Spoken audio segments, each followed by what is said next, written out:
জনাব আশরাফ কাছে আপনার কাছে পর্যায়ে আসতে চাই। এনসিপি শেষ মুহূর্তে এসে জামাতের সাথে জোট করলো, 11 দলের জোট হয়েছে তাদের সেখানে। এরই মধ্যে আবার তাদের মধ্যে আসন ভাগাভাগি, বিশেষ করে জামায়াতে ইসলামী এবং ইসলামী আন্দোলন বাংলাদেশের মধ্যে এখনো সমঝোতায় তারা পৌঁছতে পারেনি বলে শোনা যাচ্ছে। সব মিলিয়ে আসলে এই জোট করে কি তাদের কার কি লাভ হলো, কার কি ক্ষতি হলো বলে মনে হয় আপনার? আমরা দুটি বড় জোটকে একসাথে দেখতে পাচ্ছি। একটি হচ্ছে বিএনপির নেতৃত্বাধীন জোট, যেখানে আপনি খেয়াল করে দেখবেন যে শরিকদের সাথে আসন বন্টনের ব্যাপারে শুরুর দিকে এক ধরনের অনিশ্চয়তা থাকলেও পরবর্তীতে কিন্তু আমরা দেখতে পাচ্ছি, এমনকি বিএনপির মতো দল তার প্রতিষ্ঠিত অনেক নেতাকে বহিষ্কার করেছে, অতীতে এমপি ছিল এমন ব্যক্তিবর্গকে বহিষ্কার করেছে। তার মানে দে মিন বিজনেস, যে শরিকদের ব্যাপারে আমরা কমিটেড। এখন শরিকদের নিজেদের মার্কায় যারা নির্বাচন করছেন, সাইফুল ভাইয়ের মতো, আমি আশা করব যে তার নির্বাচনী ফলাফল ভালো হবে। কিন্তু প্রতীকটি এখানে বাংলাদেশে আপনি জানেন যে প্রতীকের উপরে নির্বাচন হয়, যে কারণে বড় দলের প্রতীক ক্যান্ডিডেট যাই হোক, যেটি আমরা চাই না। আমরা চাই প্রার্থীকে দেখা হোক, তার যোগ্যতা দেখা হোক।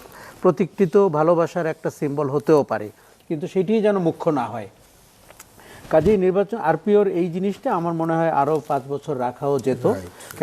কেননা এই প্রতীকগুলো কিন্তু দেখুন, 16 বছর যে দেশে নির্বাচন হয়নি, সেখানে কোদাল কিংবা কাস্তে কিংবা ট্রাক তাকে চেনানোর সুযোগ কোথায় ছিল? আপনি ছিলেন গুম খুনের ভেতরে, আপনি ছিলেন নির্বাচনহীন নির্বাচনের ভেতরে।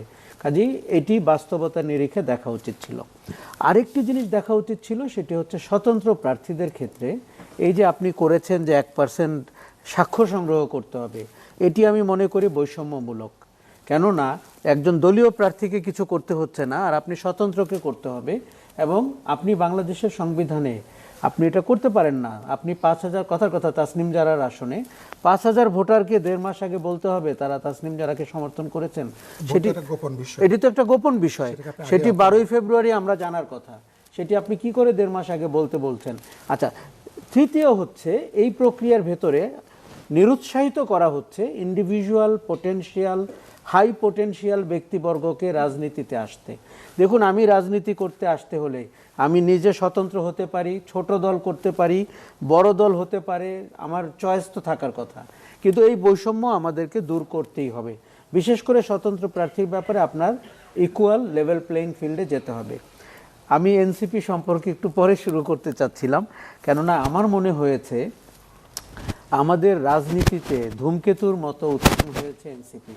কেননা তারা জুলাই অভ্যুত্থানের পটভূমিতে দাঁড়িয়ে, ফলে অভ্যুত্থান যেহেতু সফল হয়েছে, যেহেতু তাদের নেতৃত্বে শেখ হাসিনা বাংলাদেশ থেকে পালিয়ে গেছেন এবং তার সঙ্গীরাও পালিয়ে গেছেন, কাজেই তাদের রাজনৈতিক প্রেক্ষাপটটি গুরুত্বপূর্ণ এবং রাজনীতির পাটাতন কিন্তু তাদের তৈরি হয়ে গেছিল জুলাই আগস্টের অভ্যুত্থানে।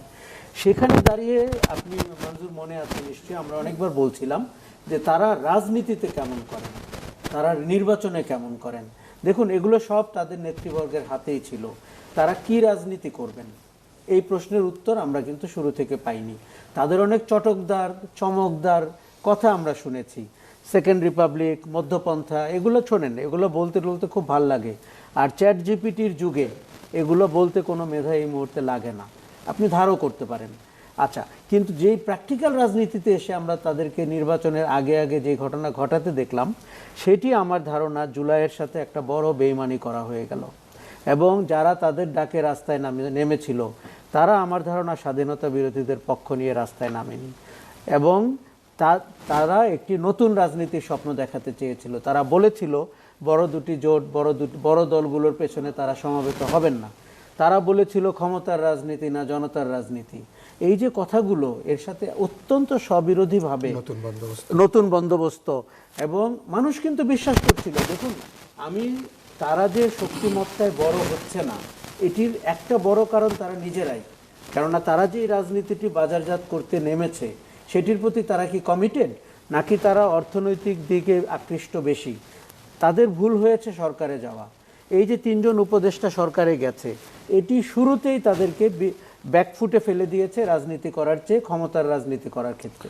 তাদের মধ্যে চিন্তা হয়েছে কি করে এস্টাবলিশমেন্টের পক্ষে থাকা যায়। কাজে আপনি যে জোটের কথা বলছেন, এটি আমার কাছে অত্যন্ত বিসদৃশ, এখানে 11 দলের মধ্যে এখন পর্যন্ত সিট বন্টনের কোনো সুরাহা হয়নি। জামাতকে আমরা 16 মাসে যেভাবে আস্ফালন করতে দেখেছি, বিশেষ করে স্বাধীনতার মাসকে ব্যবহার করা বাংলাদেশের মুক্তিযুদ্ধের ইতিহাস বিকৃত করার ক্ষেত্রে আমি মনে করি এটি অত্যন্ত বড় মাপের গর্হিত অপরাধ এবং কোনো একটি সুস্থ রাজনৈতিক সময়ে এই বিষয়ে আমাদের মীমাংসা করতে হবে। কেননা জামাত ইসলাম আপনার বুদ্ধিজীবী হত্যার পেছনে বলেছে যে ভারতীয়রা, আওয়ামী লীগ জড়িত। 3.5 বছর বয়সী একজন জামাত নেতা বলেছেন উনি সহযোগী মুক্তিযোদ্ধা ছিলেন। চিটাগাং বিশ্ববিদ্যালয়ের প্রভিসি যা বলেছেন এগুলো কিন্তু রেকর্ডেড। আপনি যখন এনসিপি, তখন আপনি কিসের আশায়, কোন লোভে জামাতের জোটে গেলেন? এবং আপনি চিন্তা করেন 30টি সিট যদি বন্টন হয়েও থাকে, আই এম ভেরি ডাউটফুল 30টা হচ্ছে কিনা। 10টা হয়তো হবে। 270টি আসনে 270টি আসনে এনসিপিকে জামাতের হয়ে ভোট চাইতে হবে। That is the condition. তার মানে তারা স্বাধীনতা বিরোধীদের হয়ে ভোট চাবে, নারী ধর্ষণকারীদের পক্ষ হয়ে ভোট চাবে, বুদ্ধিজীবী হত্যা যারা করেছে তাদের পক্ষ হয়ে ভোট। জুলাইয়ের সাথে এত বড় বেইমানি আর কোনো শক্তির করার সুযোগও ছিল না, সাহসও ছিল না। এনসিপি তার রাজনৈতিক মৃত্যু নিজে ডেকে এনেছে এবং আমি এটিকে আত্মহত্যার শামিল বলে মনে করি। ধন্যবাদ। জনাব আজিজ, আপনার কাছে আসতে চাই, অন্যান্য যারা বিএনপিতে যোগ দিয়েছেন এর মধ্যে তার মধ্যে রাশেদ খানুর রয়েছেন, সেখানেও বিদ্রোহী প্রার্থী দেখা যাচ্ছে। যারা এই যে একেবারে নিজেদের দল ত্যাগ করেও বিএনপিতে এসেছেন, তাদের আসলে হালটা কি হচ্ছে? দেখেন, ধন্যবাদ আপনাকে, দর্শক শ্রোতাদের। আপনি বড় দল বিএনপি 17 বছর কিন্তু কোনো নির্বাচনে অংশগ্রহণ করতে পারে নাই। প্রত্যেকটা সিটে 5 জন 6 জন করে প্রার্থী আছে। তার ভিতরে সমঝোতার কারণে ধরেন সাইফুল ভাইয়ের নমিনেশন দেওয়া হয়েছে এই সিটে। তো সুতরাং অফেন্ডেড অনেক প্রার্থী বিএনপির থাকবে এবং যোগ্য প্রার্থীও থাকবে। তাদেরকে দল থেকে বহিষ্কার করেন আর নিবৃত্তই করেন না কেন, তাদের ভিতরে কিন্তু যতই বলেন মনোকষ্ট থাকবেই এবং সেখানে স্বতঃস্ফূর্তভাবে কাজ করবে এটা আশা করা বড় কঠিন। সাইফুল ভাই প্রার্থী হয়তো বলছেন, কিন্তু আমি তো কতগুলো এলাকায় খবর রাখি যে আমার কাছে মনে হয় না যে বিএনপির সেই সব প্রার্থীরা যারা প্রার্থী হওয়ার যোগ্য, যারা নমিনেশন পেপার ফাইল করেছে বা আগামী দিনের স্বপ্ন দেখেছে তারা নির্বাচন করবে, এমপি হবে, মন্ত্রী হবে, তারা নমিনেশন পায় নাই। একটা বিরাট সেট আপনি দেখেন, বিএনপির বেশ ভাইব্রেন্ট লিডাররা কিন্তু নমিনেশন পায় না এবার। হতে পারে একটা দল ক্ষমতায় গেলে এদেরকে অ্যাডজাস্ট করা কোনো সমস্যা না। উচ্চকক্ষ আছে, টেকনোক্রেট আছে, অনেক অনেক বড় বড় কমিশনে চাকরি আছে। একটা সরকার যদি ফর্ম করে বিএনপি, কত জায়গা আছে বুঝলাম, কিন্তু বেসিক জায়গাটা হচ্ছে ধরেন সংসদে ধরেন সাইফুল ভাই এখন জিতলো, যেটা আমি সাইফুল ভাইয়ের সামনেই বলছি, এই সিটটা তো সাইফুল ভাই অ্যাঙ্কর গেড়ে ফেললো। তাহলে বিএনপির যারা প্রার্থী এখানে হওয়ার সম্ভাবনা, তারা তো ভাবতেছে সাইফুল ভাই যদি একবার জিতে যায়, তার পরিশ্রম করে যদি জিতাই, তাহলে তো এই সিটটা তার হয়ে যাবে, তাহলে আমি ব্যাকফুটে চলে যাব। সুতরাং আমার তো মনে হয় এটা একটু কঠিন। সেক্ষেত্রে এই যে বিএনপির বিদ্রোহী প্রার্থী দাঁড়িয়ে যাওয়ার সুফল কি জামাতের ঘরে উঠবে? না, তা না, জামাতের ঘরে তো বেনিফিট কিছু উঠতেই পারে। কারণ হচ্ছে ধরেন এখন সাইফুল ভাইয়ের বিরোধী তো আপনার জামাত ছাড়া নাই। জামাত তারা যদি বিএনপির প্রার্থী যদি বিরোধিতা করে, তিনি যদি 5টা ভোট কম পান, সেই 5টা তো জামাতের ঘরে যাবে। হ্যাঁ, আবার এও হতে পারে, শূন্যও থাকতে পারে। বিএনপির লোক সহসে জামাতে ভোট দিবে তা জানি না, তবে আমরা শুনি যে কমপক্ষে 10 থেকে 20% গুপ্ত জামাত বিএনপির ভিতরে আছে। তারা এমনিতেই সাইফুল ভাইকে ভোট দিবে না, এমনিতেই দিবে না, উনি টেরও পাবেন না। কারণ দেখেন এখানে গুপ্ত আছে, হ্যাঁ এখানে গুপ্ত আছে, গুপ্ত তো অবশ্যই। আপনি বলেন ঢাকা বিশ্ববিদ্যালয়ে কোনো শিবির ছিল না তো। ফ্যাসিস্ট যখন পালিয়ে গেছে তখন গুপ্ত শিবির বেরিয়ে গেছে, তাই না? তেমনি আওয়ামী লীগের সাথে সামান্য ঘষাঘষি করছে জামাত, তাতেই কিন্তু গুপ্ত জামাতে পারে। বিএনপির সাথে তো জামাত বিএনপির সাথে দীর্ঘ সময় একসাথে ছিল, গুতগুতি না, 3 দশক। এখানে তো স্বাভাবিক। এই গুপ্ত জামাত যদি স্ক্রিন আউট বিএনপির থেকে না করে, তাহলে বিএনপি নিজেও বিপদগামী হতে পারে, কারণ গুপ্ত জমাতে এত কঠিন। এর মাঝে তো আওয়ামী লীগের ভোট টানার এক ধরনের চেষ্টা জামাত বলুন বিএনপি বলুন অনেকেই স্থানীয় পর্যায়ে করছেন, তাতে ফলাফল আসলে কি হবে, কার দিকে না, যেতে পারে? অনেক জায়গায় হচ্ছে কি বিএনপি বা জামাত কার আচরণ কি এটার উপর নির্ভর করবে। আওয়ামী লীগের ধরেন অ্যাক্টিভিটিস ব্যান্ড, এবং তাদের এখন কোনো তো ভোট দিতে পারবে, তারা ভোট দিতে পারবে, কিন্তু যাকে ভোট যদি ভোট কেন্দ্রে আসে, হ্যাঁ, তাহলে কিন্তু তাদের সুবিধা, তাদের প্রোটেকশন কে দিতে পারবে, নিরাপত্তা কে দিতে পারবে, বেনিফিট তাদের কার কাছ থেকে পাবে, সেই প্রার্থীকেই ভোট দিবে। কারণ অনেক জায়গায় দেখেন, আমার জানা মতে জামাতের লোকও মামলা করেছে আওয়ামী লীগের নেতাদের বিরুদ্ধে, আবার অনেক জায়গায় বিএনপির লোকও ভোট দিয়েছে। সুতরাং সব সিটে কিন্তু একরকম হবে না। কোনো সিটে আওয়ামী লীগের লোক বিএনপির ভোট দিয়ে দিবে, কোনো জায়গায় ধরেন জামাতকে ভোট দিয়ে দিবে, এরকম হইতে পারে। তো ধন্যবাদ। একটা বিরতির সময় হয়ে গেছে, একটু পরে ফিরে আসছি, আশা করি সাথে থাকবেন। দর্শক, আপনারা দেখছেন ইস্পাহানি মির্জাপুর চা মুক্তবাক। ফিরে আসবো জনাব এম এ আজিজ আপনার কাছে।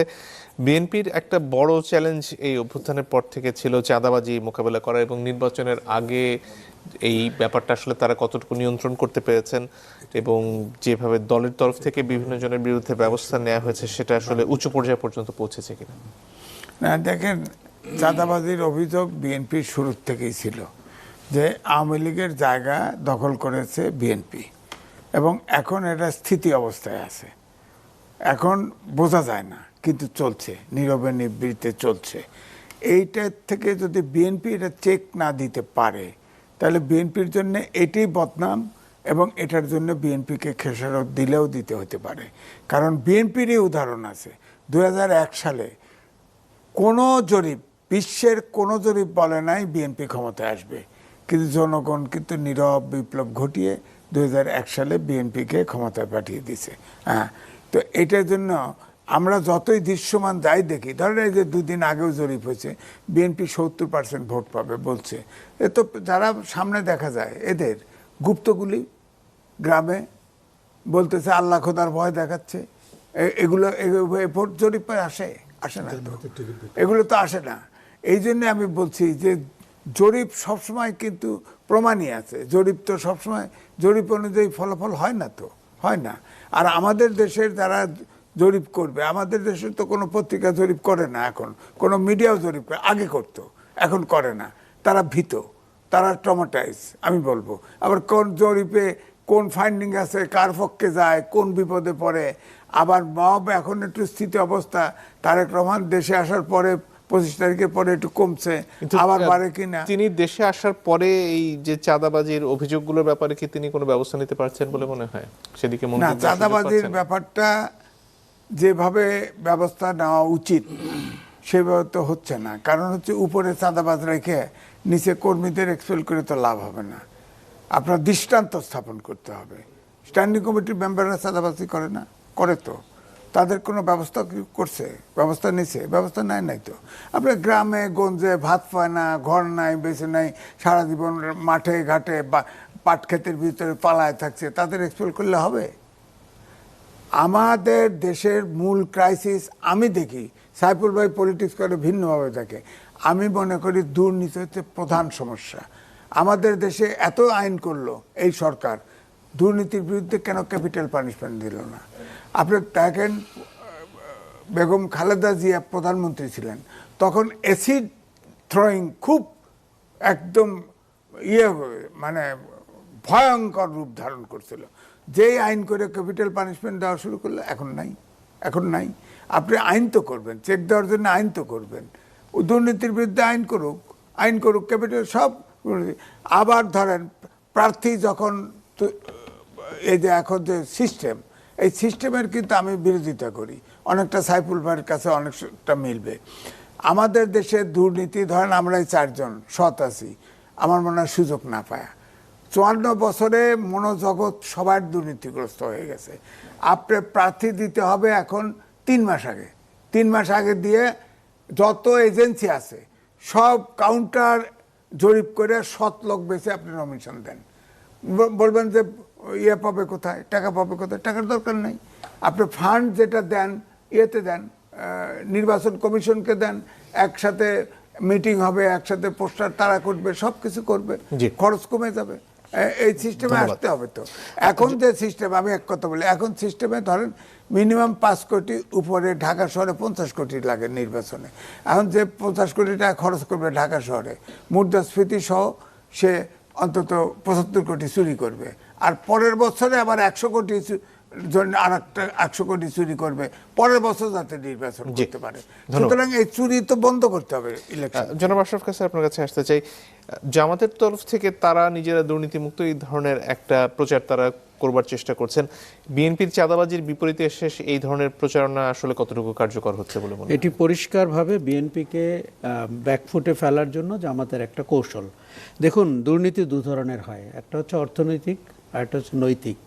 জামাতে ইসলামী নৈতিক দুর্নীতির জন্য বাংলাদেশে একমাত্র নাম, যারা শুধুমাত্র 71 সাল না, বাংলাদেশের প্রগতির বিরুদ্ধে অবস্থান নিয়েছে, নারীদের অগ্রগতির বিরুদ্ধে অবস্থান নিয়েছে। তারা একটি অন্ধকার যুগের গল্প বলতে চায়, এবং কোনো কারণে আপনি যে 4টা বিশ্ববিদ্যালয়ে তারা বিজয়ী হয়েছে, আপনি ইতিমধ্যেই টের পেতে শুরু করেছেন তাদের প্রকৃত চরিত্রটা কী। সেটা যদি রাষ্ট্র ক্ষমতায় কোনো সুবিধাজনক জায়গায় থাকে, আমরা আগামীতে দেখতে পাবো। আমি আশা করছি সেরকম কোনো জায়গায় বাংলাদেশ যাবে না। তবে এর মানে এই না যে বিএনপি এই কথা বলে পার পেয়ে যেতে পারে। বিএনপিকে বলতে হবে 300টি আসনে সে অভিযুক্ত দুর্নীতিবাজ, চাঁদাবাজ, এমনকি ঢাকা শহরের এই আসনটি সহ কাদেরকে তারা বিভিন্ন সময় লালিত পালিত করেছে, এই দায় কিন্তু বিএনপির নিতে হবে। দেখুন, বিএনপি যদি মনে করে থাকে পুরনো পথে রাজনীতি করে বিএনপি টিকে থাকতে পারবে, সেটি কিন্তু সম্ভব হবে না।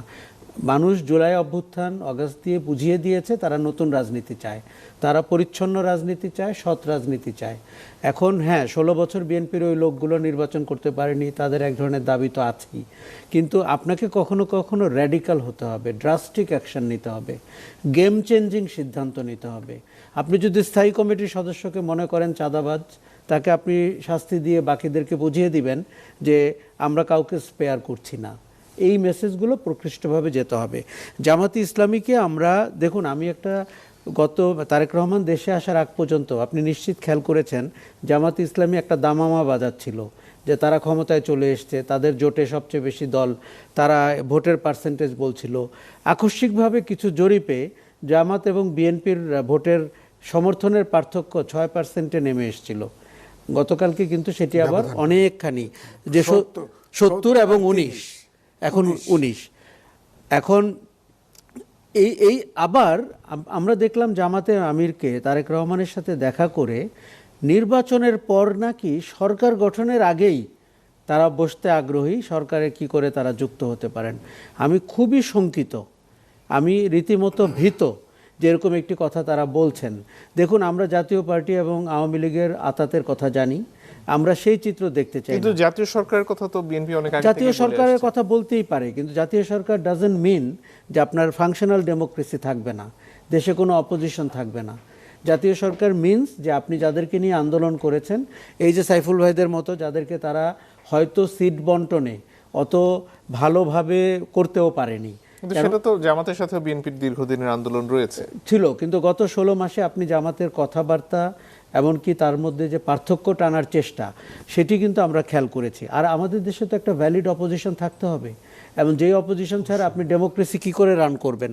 এখন শোনেন, সবাই ক্ষমতার ভাগ পেতে চায়, এমপি হতে চায়, মন্ত্রী হতে চায়, সরকারে থাকতে চায়।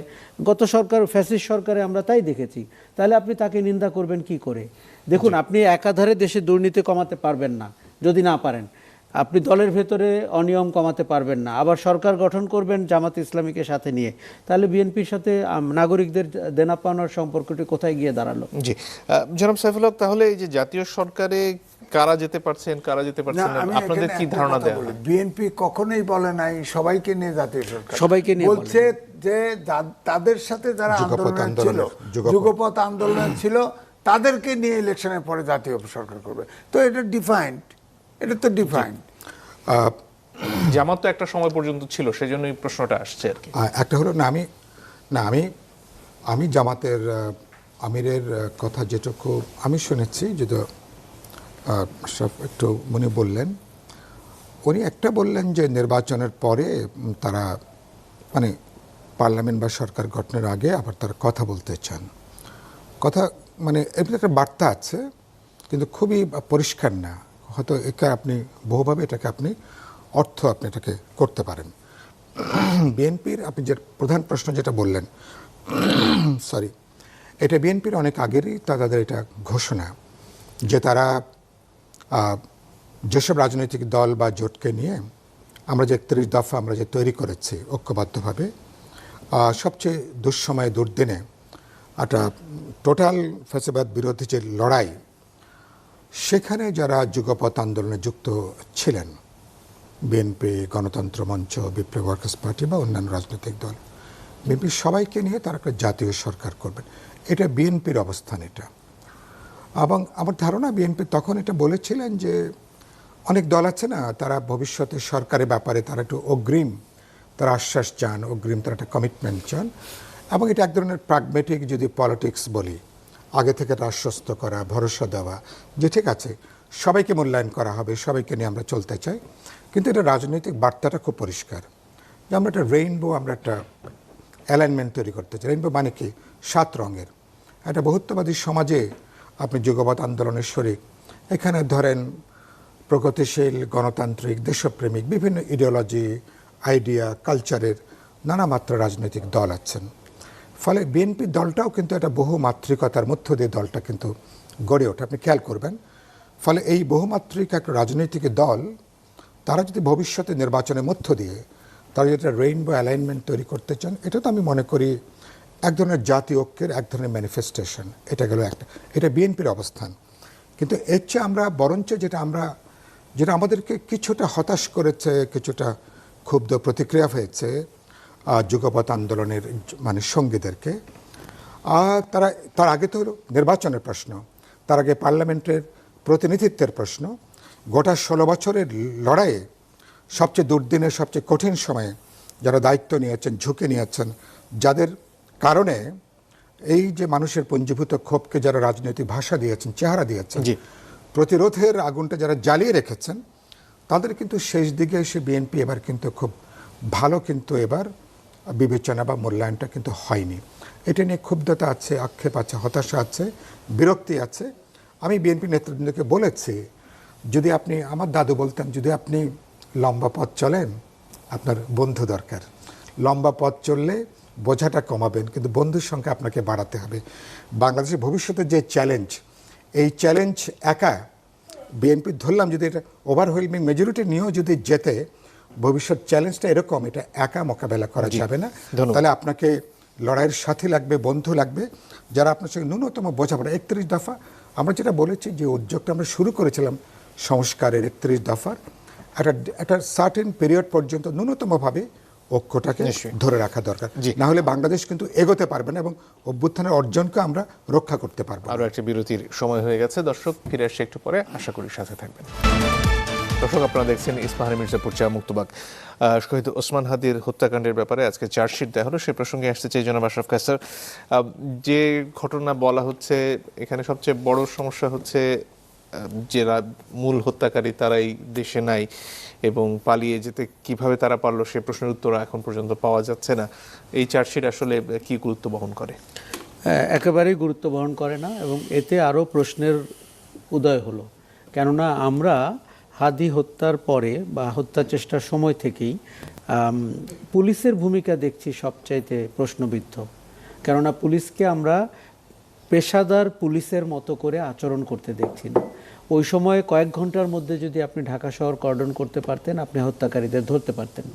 তারপরে সোশ্যাল মিডিয়াতে আমরা দেখলাম তারা ভারতে পালিয়ে গেছে, দেশের বাইরে থাকা কিছু ইউটিউবার এগুলো প্রচার করলো। তার 15 দিন পরে এসে পুলিশ বলল যে তারা বাইরে পালিয়ে গেছে, এবং শিলিগুড়িতে নাকি, মেঘালয়ে নাকি দুজনকে ধরাও হয়েছে। ভারতীয় পুলিশ যখন বলল এরকম কোনো ঘটনা ঘটে নাই, তখন কিন্তু বাংলাদেশ পুলিশ আর কোনো উত্তর দিল না। আচ্ছা, তারপরে শাহবাগে যে অবস্থান চলছিল, সেটাতে আপনার দিন তারিখ ঠিক করে দেওয়া হলো যে কবে চার্জশিট হবে, কবে এই হত্যার বিচার সুরাহা করা হবে। এইভাবে কি হয়? তাহলে আমরা যে এটা কোনো তদন্তই হচ্ছে না। আমার কাছে মনে হচ্ছে যে দেখুন, এখানে কমন সেন্স আলা অথবা সাধারণভাবে সন্দেহ যেদিকে যেতে পারে, পুলিশ ওইভাবে কাজ করছে। ঠিক আগের আমলে পুলিশ যেভাবে কোনো তদন্ত না করে, জজমিয়া নাটক ছিল একসময়, গত 15-16 বছরে আরও কিছু তৈরি হয়েছে, সেই পুলিশ এই পুলিশ সেই পুলিশের মতোই আচরণ করছে। কিন্তু হাদির হত্যার ব্যাপারে তো আমরা চেয়েছি যে আমাদের জন্য আনকমফোর্টেবল ট্রুথও যদি বের হয়, যারা এই হত্যার বেনিফিশিয়ারি বা এই হত্যার ভেতর দিয়ে তাদের রাজনৈতিক পুঁজিকে আরও চাঙ্গা করতে পেরেছে অথবা সারা দেশের মানুষের সেন্টিমেন্টকে জাগাতে পেরেছে, এইসবও যদি আপনার কাছে বেরোয়, পুলিশকে আরেকটু সততার সাথে, পেশাদারিত্বের সাথে অন্তত এই হত্যাটির তদন্ত করতে হবে এবং সেটিকে সামনে এগিয়ে নিতে হবে। এখানে কিন্তু এই হত্যার চার্জশিট দিলে এই প্রশ্নের মীমাংসা হয়ে গেল, ব্যাপারটি কিন্তু তা না। এবং এই ইস্যুটি কিন্তু জীবিত থাকবে। আপনি দেখবেন শাহবাগে আবার অবস্থান হবে, আবার নতুন ডেডলাইন হবে, সরকারের উপদেষ্টাদের যেতে হবে। পুলিশের কাছ থেকে আমরা যে পেশাদারিত্ব চেয়েছিলাম তার গত 17 মাসে তেমন কোনো লক্ষণ আমরা দেখতে পেলাম না। জি, ধন্যবাদ। জনাব আজিজ যদি প্রসঙ্গে কিছু যোগ করেন। হ্যাঁ, দেখেন কতদিন হলো আপনার হাদি যখন নিহত হলো, তাকে তখন গুলি করে মারা হলো, আমরা ভিডিও দেখলাম। তার আগে গণ অধিকার পরিষদের সাধারণ সম্পাদক রাশেদ সাহেব বলেছিল 50 জনকে প্রার্থীকে টার্গেট কিলিং করা হবে। এটা আমার কাছে প্রমাণ আছে। সরকারের পক্ষ থেকে কোনো মিডিয়াতে দেখেছেন? তাকে জিজ্ঞেস করছে প্রমাণটা কি? তারপরে হাদিকে গুলি করে হত্যা করা হলো। এবং তাকে যে হত্যা করেছে জানা গেছে যে সে তার আপনার মিছিল মিটিংয়ে ছিল এবং সে হাদি ছিল সফট টার্গেট। কারণ হচ্ছে সে পায়ে হেঁটে রিক্সায় চড়ে বিনা পয়সায় ইলেকশন করতেছিল। নতুন একটা আপনার ফরম্যাটে সে ইলেকশন করতেছিল। সে রাস্তায় হেঁটে, তাকে তো যে কেউ গুলি করে মারত, কিন্তু তার নিরাপত্তাটা এনশোর করলো না কেন? 1, 2, তাকে গুলি করে হত্যা করা হলো, সেটার ছবিও দেখানো হলো, অনেক কিছু আমরা দেখলাম। তো জুমে দেখানো হলো না, সিসি ক্যামেরা। সে দেশে আছে না বিদেশে আছে এখনো কনফার্ম করতে পারলো না। চার্জশিট কোথায় মোহাম্মদপুরের এক কমিশনারকে আসামি বানায় চার্জশিট দিয়ে দিতেছে অনুপস্থিতিতে। শেখ হাসিনার মতো অনুপস্থিতিতে ফাঁসি দিয়ে দিল। এটা কেউ বিশ্বাসযোগ্য হলো? 17 জন আসামির মধ্যে তারা বলছেন 12 জন গ্রেফতার আছেন। না, গ্রেপ্তার আছে, তাদেরকে সব ওই বলা আছে না 312 ধারা আর 302 ধারা, 2 ধারার তো আছে আসামি, দিবে ফাঁসি দিয়া, হয়ে গেল, বিচার হয়ে গেল। এভাবে জোড়াতালি তো বিচার হয় না। তো এটা খুনের মামলা এবং যেভাবে আলোড়িত হয়েছে হাদির মৃত্যু, এরকম ভাবে আলোড়িত একটা জিনিসকে এরকম জোড়াতালি দিয়ে আমি যে পুলিশকে, যেমন আশরাফ কায়সার বললো পুলিশকে দোষ দিচ্ছে, পুলিশ তো ট্রমার মধ্যে আছে। দেখেন না কয়েকদিন আগে একটা ছেলে থানা বলছে না যে আমরা এরকম থানা পোড়ায় দিছি, এই সেই ছাড়ো, লোক ছেড়ে দিছে। আমার তো মনে হয় বিচারকও টমাতে আছে। বিচারের কাছে যে স্বীকার করছে যে আমরা থানা পোড়ায় দিছি, তারে বেল দিয়ে দিছে। তো সব জায়গায় তো এখনো টোমা কাটে নাই। তো আপনি চিন্তা করেন যে এই যে চার্জশিটটা দিচ্ছে, কারণ ইনকলাব মঞ্চ শাহবাগে ছাড়ছে না যে বিচার না হওয়া পর্যন্ত ইলেকশন হবে না এবং আমরা ছাড়বো না। এই জন্য আমার মনে হয় যে তাদেরকে বুঝ দেওয়ার জন্য একটা চার্জশিট দাঁড় করানো হয়েছে নির্দেশ মতো। পুলিশ হয়তো নির্দেশিত হয়ে চার্জশিট তৈরি করছে, হ্যাঁ, যাতে ওখান থেকে সরে। মনজুর, শুধু এক লাইন বলি, এর আগে পুলিশ প্রেস কনফারেন্সে বলেছে যে 10 জন ব্যক্তির নাম তারা প্রকাশ করে দিবে। পুলিশ কি থ্রেট দিতে পারে? তার কাছে যদি 10 জন ব্যক্তির নাম থাকে এই হত্যাকাণ্ডের সাথে, এটি তো তার দায়িত্ব প্রকাশ করা, সেটি তো পেশাদারিত্বের সাথে করতে হবে। তারা অনেকটা প্রেস কনফারেন্স থেকে উঠে যাওয়ার সময় বলল যে আমাদের কাছে 10 জন ব্যক্তির নাম আছে, আমরা কিন্তু প্রয়োজনে প্রকাশ করে দিব। এই ট্রেড অফের তো কোনো ব্যাখ্যা কোথাও নাই। জনাব হক যদি যোগ করতেন। আমি একটু যোগ করি, যেটা হলো যে আজকে হাদির যে মর্মান্তিক তার যে হত্যাকাণ্ড, আমরা সবাই দেশবাসী আমরা তো মর্মাহত, ক্ষুব্ধ, এবং আমরা প্রত্যেকে চেয়েছি যে এটার একটা সম্ভব স্বল্পতম সময়ে পেশাদারি দক্ষতায় খুনিদেরকে চিহ্নিত করা হবে, আইনের আওতায় আনা হবে এবং দৃষ্টান্তমূলক একটা শাস্তির ব্যবস্থা করা হবে। চার্জশিটে যে কথা বললেন, আমার মনে হয় যে কিছুটা ফরমাইশি বা একটা পদক্ষেপের মতন বিষয়টা হয়ে গেল। ওরা রাজপথে আছে, শাহবাগে আছে, কিছুটা একটা বুঝ দেওয়ার জন্য কিনা। এই প্রশ্নটা দাঁড়িয়ে যাচ্ছে, আপনি কোনো অপরাধের যখন আপনি তদন্ত করবেন, তদন্ত এবং তদন্তকারীর যখন এটা রাজনৈতিক বিবেচনা যদি কাজ করে, যে জন্য অধিকাংশ ক্ষেত্রে রোমহর্ষক নানা হত্যাকাণ্ডে আমরা যে কোনো উপযুক্ত তদন্ত পাইনি, বিচার হয়নি, তার কারণ হলো রাজনীতি। এটা যে ব্লেম গেম যেটা আমরা দেখে আসছি এ পর্যন্ত, প্রত্যেকেই মানে এটাকে ব্লেম গেমের মধ্য দিয়ে যেটা সুবিধা পায় কি, প্রকৃত খুনিরা, অপরাধীরা, হত্যাকারীরা তারা ঘটনার বাইরে তারা চলে যায়। এদিক থেকে এটা ফরমাশি একটা তদন্ত ওই চার্জশিট হলো কিনা আমি যথেষ্ট উদ্বিগ্ন। আর আমি একের সাথে মনে করি যে সম্ভবত তারা একটু তাড়াহুড়ো জায়গায় যাচ্ছেন, ওরা রাজপথে আছে, ওদেরকে বুঝ দেওয়া দরকার সেই জায়গা থেকে। আমি ঠিক আছে, এটা একটা ভালো উদ্যোগ, কিন্তু যেটা একটু আগে কাছের যেটা বললেন, পুলিশের যদি 10 জন যারা এর সঙ্গে যুক্ত থাকতে পারে, তাদের তো উচিত ছিল বহু আগে তাদেরকে আইনের আওতায় আনা। পাবলিকলি নাম ঘোষণার আগেই আইনের আওতায় আনবেন, তদন্ত করবেন, তাদের বিরুদ্ধে যদি ডেফিনেট কোনো অভিযোগ থাকে তাদেরকে আইনের আওতায় এনে তাদেরকে বরঞ্চ অভিযুক্ত করে তারপরে তারা আইনগত তারা ব্যবস্থা গ্রহণ করবেন। এই জায়গায় যাওয়া ছাড়া একটা সমস্যার সমাধান করতে যে আপনি নতুন প্রশ্ন, নতুন একটা অবিশ্বাসের জায়গা তৈরি করলেন কিনা পুরনো জমানার মতন, তাহলে কিন্তু বিচারের নামে কিন্তু আমরা কিন্তু প্রকৃত হয়তো বিচার কিন্তু নাও পেতে পারি। আমি আশা করব এগুলো তারা ভেবে দেখবেন এবং রাজনৈতিক চিন্তার বাইরে যে পেশাদারি দক্ষতার সাথে খুনি অপরাধীরা চিহ্নিত হবেন, তাদেরকে তারা আইনের আওতায় আনবেন।